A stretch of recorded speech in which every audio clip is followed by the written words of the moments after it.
سلام، خوش اومدید به این ویدیو. امروز میخوایم با هم یک پورتری نرم بسازیم. منظور از پورتری نرم یعنی قراره بدون اینکه توی ساختار بافت عکسمون دستکاری بکنیم و همه چیزو مصنوعی بکنیم، نور عکس رو یک جوری تنظیم بکنیم که این عکس در عین اینکه بافت خودش رو حفظ میکنه یک حس لطافتی رو هم بهمون منتقل بکنه. خب برای شروع ما اول از همه میریم سراغ کراپ. از این بخش 3:4 رو انتخاب میکنیم و این خط رو میذاریم روی چشم سوژمون، خط بالا رو تایید رو میزنیم. در بخش ادیت لایت ادیتمون رو شروع میکنیم. اول از همه میخوایم نور عکس رو درست کنیم. توی این عکس یک مقداری هایلایت هامون زیاده، اون قسمت های روشن دیگه زیادی روشن شده. یه خورده بالانسش میکنیم با هایلایت، این نور رو کم میکنیم.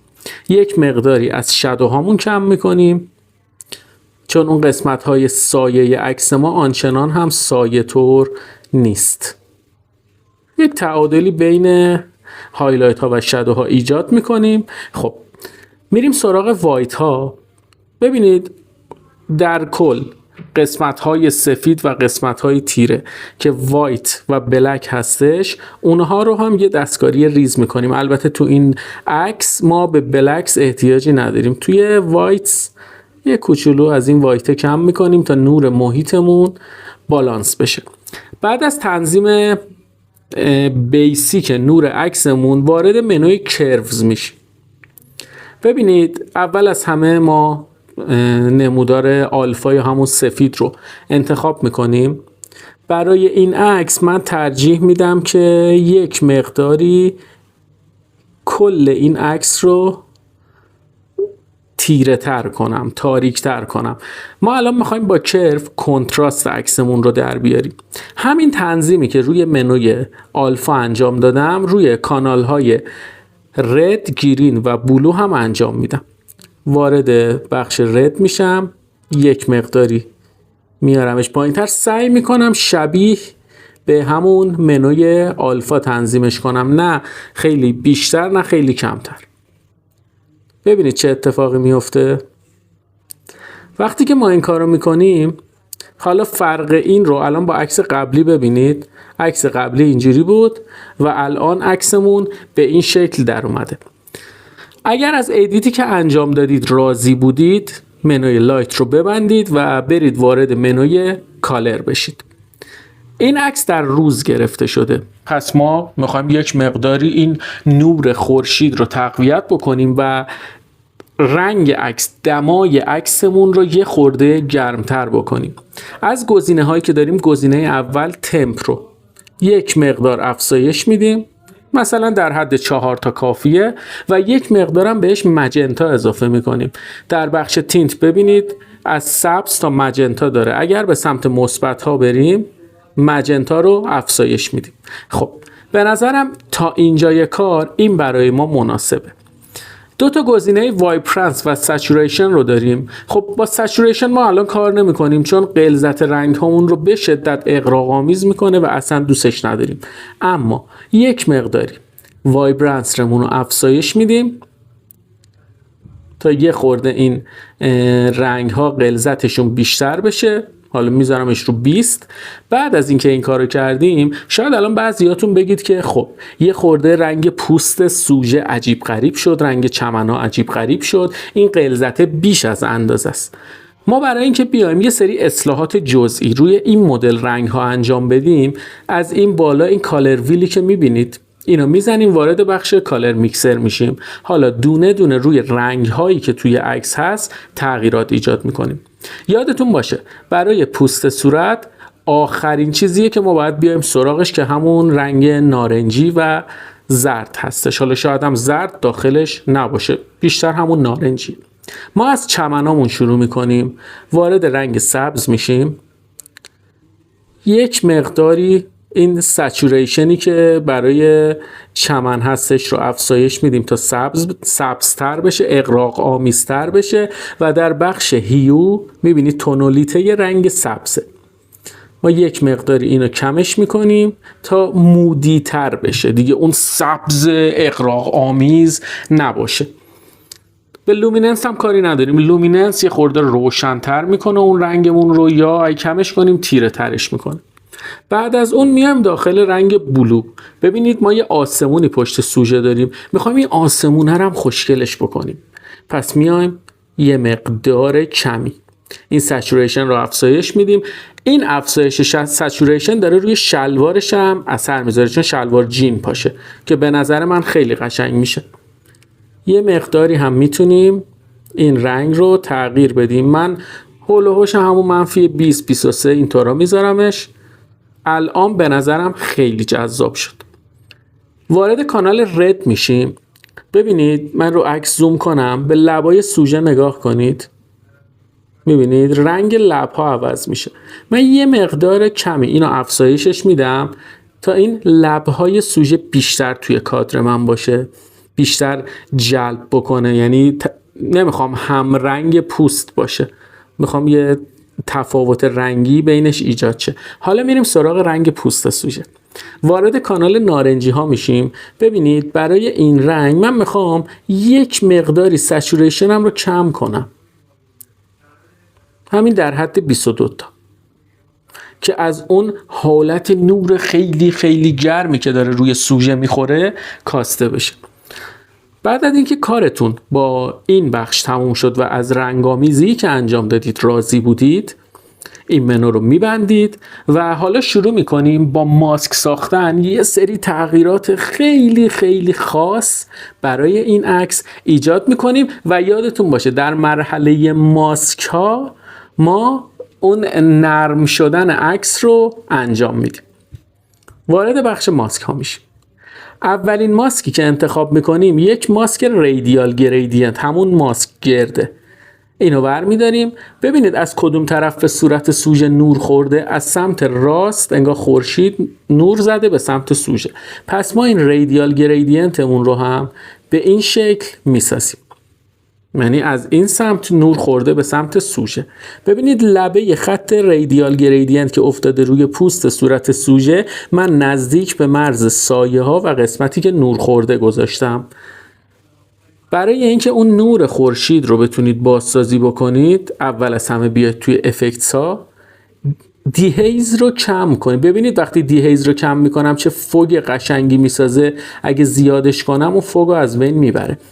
من یه مقدار کمش میکنم تا یه فوگ جذاب، یعنی یک مه جذاب پشت سرش بسازه و میام در بخش لایت و اکسپوژر رو خیلی کم افزایش میدم تا این فوگ یا همون مهی که ساخته شده جذاب تر باشه. دوباره برمیگردیم. اینجا میتونید تایید رو بزنید، ولی خب وقتی تایید رو بزنید از ماسک ها خارج میشه، دوباره باید وارد ماسک ها بشید. میتونید تایید رو نزنید، بیایید دوباره روی ماسک ها کلیک بکنید که خودش اتومات تنظیمات رو اعمال میکنه. حالا در ادامه من انجام میدم. میریم سراغ ماسک بعدیمون که میخوایم انجام بدیم. خب ببینید برای ماسک بعدی ما یه دونه لینیر گریدینت انتخاب میکنیم و این چمنهایی که جلوی پای این خانم هستش رو یک مقداری از شدت نورش کم میکنیم تا فوکس بیشتر بیفته روی این خانم. خیلی کار راحتیه. من این کار رو انجام میدم، یه مقدارم میارمش پایین تر. خب اینجا عالیه. میام توی لایت ها و اکسپوژر رو یک مقداری کم میکنم. زیاد هم نمیخواد اکسپوژر رو کم کنید که تصویرتون عجیب غریب بشه. خب ببینید من الان تایید رو نمیزنم، این دوتا گزینه سمت راست زبدر و علامت تیک رو نمیزنم. میام دوباره روی این ماسک کلیک میکنم، تغییرات هم اعمال شده. دوباره به اضافه رو میزنم. این دفعه میام سلکت سابجکت میکنم، بهش میگم سوژه من رو انتخاب کن. هوش مصنوعی لایتروم به حدی قویه که سریع این کارو برامون انجام میده. معمولا وقتی عکس پورتری ادیت میکنید، بعد از اینکه سوژه‌تون رو به صورت کلی انتخاب کردید، بیایید در بخش افکتس ها، جایی که من الان اومدم، و کلاریتی رو تا 15 تا کم کنید. این کار باعث میشه یه نرمی خیلی خوشگلی بیفته روی سوژه‌تون. من الان کم میکنم حالا تا 16 تا کمش کردم. برمیگردیم توی ماسک ها، میخوایم کل این محیط عکسمون رو نرم کنیم و اون معجزه ادیت اینجا اتفاق میفته. برای این کار ما باید 2 تا کار انجام بدیم. این 2 تا مرحله رو همیشه پشت همدیگه انجام بدید. به اضافه رو میزنیم و میایم یه دونه لینیر گریدینت انتخاب میکنیم. ببینید ما تو این مرحله میخوایم گلو افکت بسازیم. وقتی که انتخاب کردیم اینو روی کل این عکسمون ما این شکلی میکشیم، حتی میبریمش خورده بالاتر هم میذاریمش که کل عکسمون رو بگیره. خب ببینید کل عکس ما رو گرفت. بعد از اون روی همون لایه‌ای که الان ساختیم یه علامت به اضافه و منها هستش. من تو آموزش‌های قبلی گلو افکت رو خیلی ازش استفاده کردم، اونا رو ببینید کامل متوجه میشید. ما روی این به اضافه و منفی میزنیم، 2 تا گزینه به ما میده، add و subtract. اگر ما add رو بزنیم بهش میگیم آقا ما میخوایم با این ابزار ماسک فلان قسمت رو هم اد بکنیم به این ماسک. اگر سابترکت رو بزنیم میگیم با این ابزار ماسک میخوایم فلان قسمت رو حذف بکنیم از ماسک. ما الان میخوایم حذف بکنیم، پس گزینه سابترکت رو انتخاب میکنیم. حالا ابزار چیه؟ اینجای خود تخصصی میشه.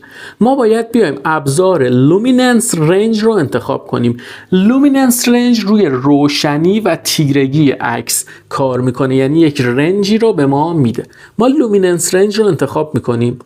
در عکس های پورتره میبینید این دایره داده به ما، این نقطه وسط دایره رو باید بذاریم روی پوست صورت سوژه.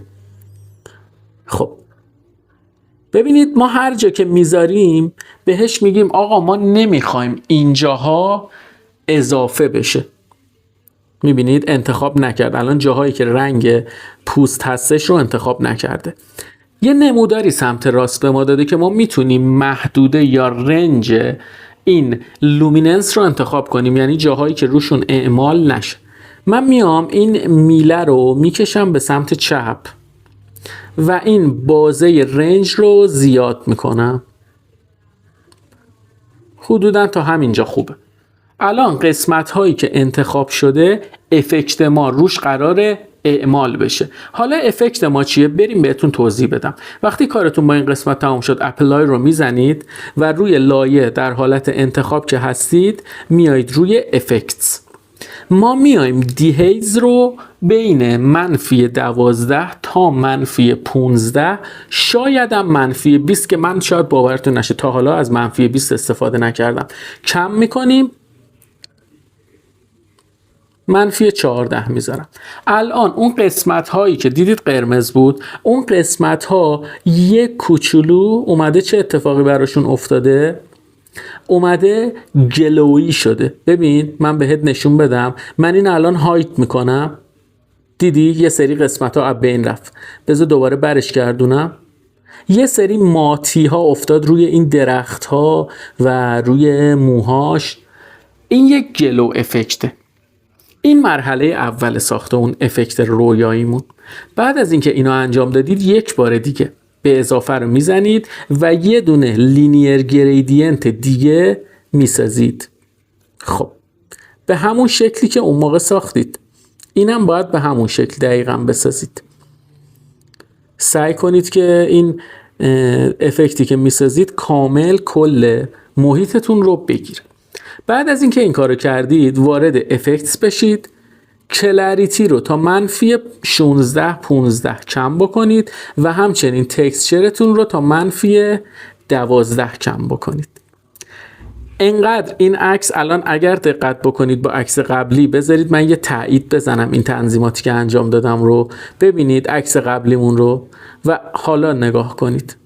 یک نرمی فوق‌العاده جذاب روی عکس ما اعمال شد. اگر من توی بخش ماسک ها این افکت رو هایدش کنم، وقتی بخوام شوش کنم به عکس دقت کنید، یک نرمی خیلی خاصی میفته رو عکس. و این افکت برای ادیت پورتره، برای عکس های حیات وحش، برای عکس های لندسکیپ که از مناظر میگیرید به شدت جواب میده و فوق العاده است. شاید فکر کنید کارمون اینجا تمام شد، ولی یک کوچولو دیگه صبر کنید. وقتی این افکت رو اعمال میکنید یک سری جزئیات مثلا روی موها و اینا از بین رفته. برای اینکه ما بتونیم اون جزئیات رو برگردونیم یک براش انتخاب میکنیم، روی عکسمون زوم میکنیم و با این براشی که انتخاب کردیم میایم موها رو سلکت میکنیم. خب ببینید من براش رو میکشم. حالا اونقدر نمیخواد که انتخابتون خیلی دقیق باشه، ولی خب هرچی دقیق تر نتیجه کار تمیزتر. بعد از اینکه موها رو انتخاب کردیم، الان این پایینم یه سری از موهاش ریخته روی شونش، اینا هم به نظرم خیلی جذاب میشه اگر انتخابشون کنیم. خب یه سری از موهاش هم اینجا. خب بعد از اینکه این کارو کردیم، من این عکس رو براتون اینجوری کنم.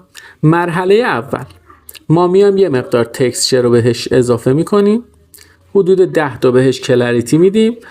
میبینید چقدر جذاب شد، وارد دیتیل میشیم و حدود 20 تا هم بهش شارپن میدیم. این عددهایی که من الان دارم میدم سلیقه منه، شما به سلیقه خودتون میتونید مقدار بیشتر یا مقدار کمتری رو بدید.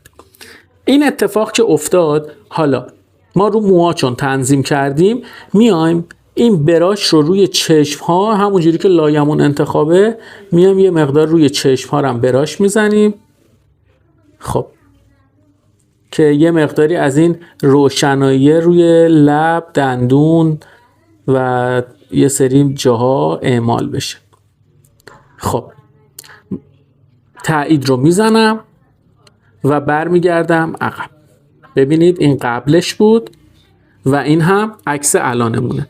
حالا شما اگر دوست دارید فضا سازی بکنید با یک سری رنگ های خاص که توی ویدیوهای قبلی خیلی این کار رو انجام دادیم، میتونید وارد بخش ادیت بشید. در همین منوی کالر، این که 3 تا دایره رو هم هست، این بخش کالر گریدینگ، میتونید شادو، میدتون، هایلایت و گلوبال رو تنظیم بکنید و یک تم رنگی خیلی خاص برای این عکس درست بکنید که من الان نمیخوام اون کارو بکنم.